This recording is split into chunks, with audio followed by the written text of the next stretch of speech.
ورحمۃ اللہ وبرکاتہ۔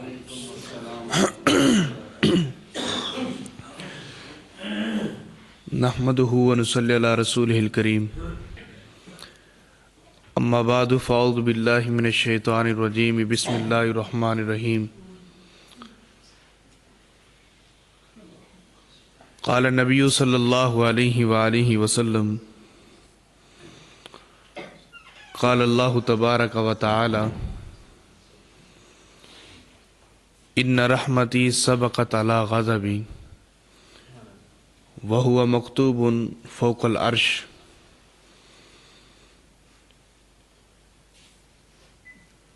سیدنا معاذ بن جبل رضی اللہ تعالیٰ عنہ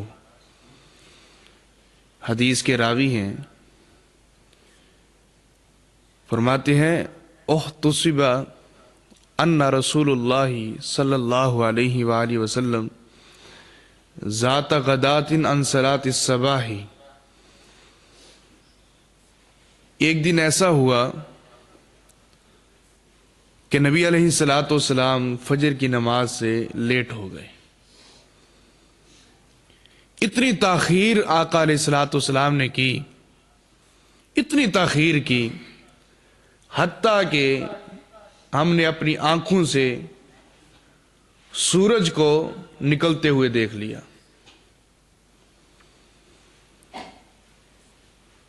کسی صحابی کے اندر اتنی جرت اور ہمت نہیں تھی کہ آقا علیہ الصلوۃ والسلام کے دروازے پر جا کر کہتے کہ یا رسول اللہ باہر تشریف لائیے، نماز پڑھائیے، نماز کا ٹائم نکل رہا ہے۔ کسی کے اندر اتنی ہمت نہیں تھی۔ فرماتے کہ اتنی تاخیر ہو گئی، لیکن سارے صحابہ کرام انتظار میں ٹھہرے ہوئے، اور کسی کا ایمان اتنا بھی گوارا نہ کیا کہ میں اپنی اکیلے نماز پڑھ کے چلا جاؤں اور اپنے کام کاج کر لوں۔